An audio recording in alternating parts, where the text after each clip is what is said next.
100% fee రాయితీతో AI నేర్చుకోవాలనుకుంటున్నారా? Attend quality third gen AI test 2025. నమస్కారం, welcome to iDream. Health talks with Vijitha కార్యక్రమానికి స్వాగతం.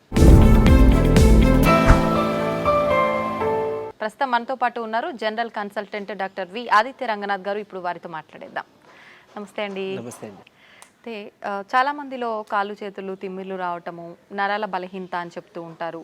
నిజంగా ఇటువంటి సమస్యకు ఏదైనా మనం ఇంట్లోనే చేసుకునే రెమెడీస్ ఏదైనా ఉన్నాయా ఈ సమస్యని సాల్వ్ చేసుకోవడం కోసం? ఖచ్చితంగా ఉన్నాయి. అంటే మనకి దేవుడు ఇచ్చిన మెడిసిన్ అంతా కూడా మన కిచెన్లోనే ఉందన్నట్టు మనకి అవైలబుల్ చాలా ఉన్నాయి. మోరోవర్ అంటే మీరు ఇప్పుడు అడిగారు లైక్ నరాల బలహీనత గురించి అడిగారు కదా. ఇంకొకటి చాలామందికి డయాబెటీస్ ఉంది అనుకోండి, డయాబెటిక్ న్యూరోపతి అంటాం. అంటే నర్వ్స్ డ్యామేజ్ అయిపోవడం వల్ల కొంతమందికి అరికాలలో బాగా మంటలుగా ఉంటాయి, తిమ్మిర్లు ఉంటాయి, చురుకు చురుకు పొడిచినట్టు, జివ్వమని లాగినట్టు, ఈవెన్ చేతుల్లో కూడా అరచేతుల్లో కూడా. కొంతమందికి స్పైనల్ ప్రాబ్లమ్స్ ఉంటే ఒకవైపు బాడీ లాగినట్టు, కాళ్ళు చేతులు తిమ్మిర్లు అట్లా కూడా ఉంటాయి. సో ఇదన్నీ ఏంటి అని అంటే రిలేటెడ్ అదే నరాలకి సంబంధించే. సో నరాలు ఎందుకు బలహీనపడుతున్నాయంటే ఒకవేళ కొంతమందిలో ఏమంటారు ఆల్కహాల్ అలవాటు, స్మోకింగ్ అలవాటు ఉన్నా కూడా ఒకవేళ అది కూడా డ్యామేజ్ చేస్తాయి. సో కొంతమంది ఒకవేళ ఎక్కువ ట్రావెలింగ్ చేశారనుకోండి, వాళ్ళకి స్పైనల్ ప్రాబ్లమ్స్ ఏదైనా రావడం, ఈ స్పీడ్ బ్రేకర్స్, ఈ గతుకులు ఇవన్నీ. సో అట్లాంటప్పుడు కూడా డ్యామేజ్ అయినా మనకి మళ్ళీ నెర్వ్స్ మీదే పడుతుంటుంది. అంటే స్పాండిలోసిస్ అలాంటి వాళ్ళకి కూడా ఈ ఇబ్బందులు ఉంటాయి చాలా బాగా. అండ్ డయాబెటీస్ వాళ్ళకి తెలిసిందే. సో మెయిన్గా మనం అంటే దానికి మళ్ళీ మనం డ్రగ్స్ వాడతాం. నైట్ టైం ఒక ట్యాబ్లెట్ వేసుకోండి అని చెప్తారు, కొంచెం ఈ తిమ్మిరులు తగ్గడానికి వాటికి. అండ్ మళ్ళీ దాని నుంచి కూడా కొన్ని సైడ్ ఎఫెక్ట్స్ ఉండనే ఉన్నాయి. సో వాటి నుంచి బయటపడడానికి మన ఇంట్లోనే చేసుకోవడానికి నిజంగా బాగా పనిచేసే ఉన్నాయి. నేను చెప్తాను, ఈ పద్ధతులు మీరు పాటించండి, ఖచ్చితంగా తగ్గుతుంది. సో ఫస్ట్ థింగ్ మెయిన్గా ముందు రిలీవింగ్ చెప్పాలంటే మన పెయిన్ తిమ్మిర వచ్చింది రిలీవ్ చేసుకోవడానికి ఏంటో చెప్పి తర్వాత మనం డైట్లో కూడా. సో ఏం చేయొచ్చు అంటే ఒక 2 పాత్రలు తీసుకోండి, 2 కంటైనర్స్ తీసుకొని ఒక దాంట్లో గోరువెచ్చని నీళ్ళు వేయండి, కల్లుప్పు కలపండి. లేదు అంటే నార్మల్ సాల్ట్ అయినా ఓకే, బట్ కల్లుప్పు అయితే బెస్ట్. ఇంకొక దాంట్లో నార్మల్ వాటర్, మామూలు చల్ల నీళ్ళు తీసుకోండి. సో అరికాళ్ళు అయినా కానీ లేదా అరిచేతులైనా కానీ మీరు ఏదైతే మీకు భాగం ఇబ్బందిగా ఉందో దాన్ని చల్లనీటిలో ఒక 3 minutes పెట్టాలి. ఐ మీన్ నార్మల్ వాటర్లో 3 minutes అయిపోయిన తర్వాత టైం చూసుకొని దాన్ని తీసి వెంటనే ఈ గోరువెచ్చని నీటిలో మళ్ళీ ముంచాలి 3 minutes. మళ్ళీ సేమ్ చల్లనీటిలో 3 minutes, వేడి నీటిలో ఐ మీన్ గోరువెచ్చని నీటిలో 3 minutes. అయిపోయింది 4 times కదా. ఇలా మార్నింగ్ అండ్ ఈవినింగ్ ఆర్ లేదా నైట్ చేసుకోండి. ఇది అంతా చేయడానికి మహా అయితే 20 నిమిషాలు పడుతుంది, లేదా 15 నిమిషాలు పడుతుంది, లేదా 12 నిమిషాలు, అంతే కదా, 4-3. సో ఇది చేసుకుంటే మీకు చాలా హవర్స్ వరకు రిలీఫ్ ఇచ్చేస్తుంది, డ్యామ్ ష్యూర్. సరే ఫస్ట్ డేనే ఒకవేళ రిలీఫ్ రాకపోయినా కొంతమందికి సెకండ్ డే థర్డ్ డే వస్తుంది, కొంతమందికి ఫస్ట్ డేనే రిలీఫ్ ఇచ్చేస్తుంది. ఇకపోతే మనం నెర్వ్స్ని ఏదైతే డ్యామేజ్ అయ్యో ఆ నెర్వ్స్ని మళ్ళీ మనం రీగెయిన్ చేసుకోవాలి కదా, ఆ నెర్వ్స్ని మనం స్ట్రెంథన్ చేసుకోవాలి కదా. అలా బాగా పనిచేసేది ఏదైనా ఉంది అని అంటే నువ్వులు ది బెస్ట్. అంటే మీరు గమనించుకొని ఉంటే మనకి ఏదైనా అంటే ఆఫ్టర్ ప్రెగ్నెంట్ లేడీస్ డెలివరీ అయిన తర్వాత, లేదంటే పోస్ట్ సర్జరీ అయి వచ్చిన తర్వాత ఎవరికైనా కానీ తెలగపిండితో కూర చేస్తారు ఆంధ్ర సైడ్, ఆర్ నువ్వులతో ఏదైనా పదార్థం చేసి ఇవ్వడం, ఇట్లాంటివన్నీ మునగాకు ఇవన్నీ యూజ్ చేస్తూ ఉంటారు. సో ఏంటి అని అంటే అవి ఇన్స్టెంట్గా ఎనర్జీ తీసుకురావడానికి, నరాలకి సత్తువు తీసుకురావడానికి హెల్ప్ అనమాట. సో మీరు నువ్వుల్ని ఎలా తీసుకోవచ్చు అని అంటే తెల్ల నువ్వులే, కడిగిన నువ్వులు, తెల్ల నువ్వులు తీసుకోవచ్చు. నల్ల నువ్వులు అంటే కొంచెం వెయిట్ చేస్తుంది అంటారు కొంతమందికి. తెల్ల నువ్వులు మీరు డైలీ ఒక మనిషికి 3 చెంచాలు లిమిట్ అన్నట్టు, అట్లీస్ట్ 3 చెంచాలు తీసుకోవాలి. మీరు దాన్ని పౌడర్ చేసి ఏదైనా మిక్స్ చేసి దాంట్లో తీసుకున్నా ఓకే, తినే దాంట్లోనో లేకపోతే ఏదైనా తాగే దాంట్లో. లేదు నమిలిసి తినేస్తామంటే డైరెక్ట్గా నమిలి తినొచ్చు, చక్కగా మంచిదే. తర్వాత మీరు దాంతో మన ఏమంటారు బెల్లం కలిపి నువ్వులుండ లేదా చిమ్మిలి చేసుకుంటాం, అట్లా దంచి చేసుకున్నా పర్వాలేదు, ఏదో రూపంలో ఇది తీసుకోవచ్చు. తెలగపిండి అవైలబుల్ ఉంది, తెలగపిండి కూర చేసుకుంటాం, లేదా తెలగపిండితో ఒడియాలు చేస్తుంటారు. సో అట్లా తీసుకోవచ్చు. తర్వాత ఇంకొకటి ఏంటి అని అంటే మునగాకు చాలా బాగా పనిచేస్తుంది. మునగాకు పప్పు కలిపి చేసుకుంటాం కదా, దాంట్లో ఖచ్చితంగా మీరు నెయ్యి కలపాలి, నెయ్యి కలిపి తీరాలి. నెయ్యి కలిపితేనే అందులో ఉండే పోషకాలు, న్యూట్రియంట్స్ మన ఒంటికి పడతాయి, అప్పుడు మనకి హెల్ప్ఫుల్ అన్నట్లు. సరే డైలీ మనం కర్రీ వండుకోలేం కదా అనే వాళ్ళకి ది బెస్ట్ ఏంటంటే మునగాకు పొడి రూపంలో చేసుకోవడమే. మనం ఎండబెట్టేసుకుంటాం, ఒక 4 రోజుల తర్వాత దాన్ని మనం పౌడర్ చేసుకుంటాం. మజ్జిగలో కానీ 1 చెంచా, లేదంటే నీటిలో కానీ ఒక చెంచా మునగాకు పౌడర్ కలుపుకోవచ్చు.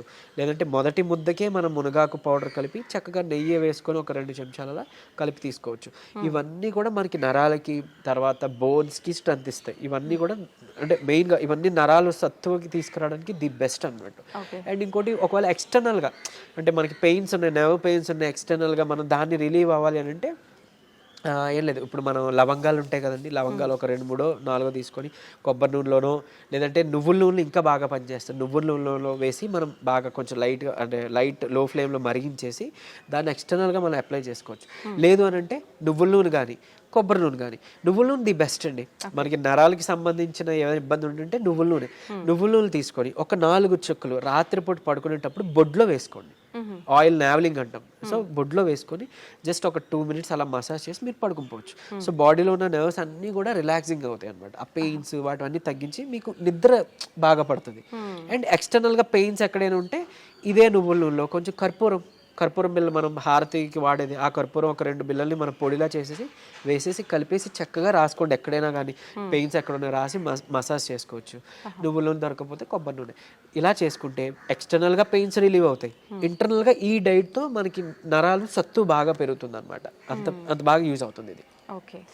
సో అలానే మనం స్పాండిలోసిస్ ఉన్న వాళ్ళు కానీ స్పైన్ ప్రాబ్లమ్స్ ఉన్న వాళ్ళలో కూడా ఈ నరాలు లాగినట్టు జిమ్ అన్నట్టు అని మాట్లాడుకున్నాం కదా.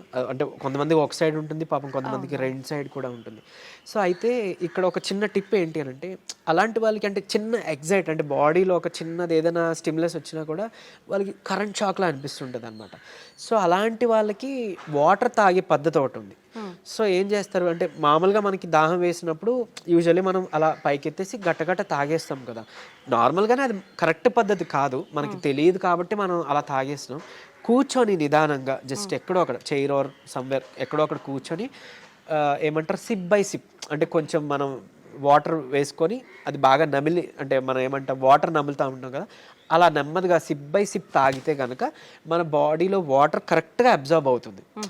అనవసరంగా ఊరికి యూరిన్ ద్వారా పోకుండా కరెక్ట్గా కణాల్లోకి అబ్జర్బ్ అవుతుంది అన్నట్టు. అంటే ఈ ఇబ్బంది ఉన్న వాళ్ళు అది చేశారనుకోండి, వాళ్ళకి సడన్గా స్టిమ్యులస్ అలా ఏం జరగకుండా చాలా వరకు పెయిన్ అనేది తగ్గుముఖం పడుతుంది. ఇంకోటి నార్మల్గా కామన్గా పీపుల్ కూడా ఏంటి అంటే అలా నుంచొని తాగకుండా కూర్చొని తాగడం మొదలు పెడదాం, స్లోగా అంటే నమిలి తాగడం మొదలు పెడదాం.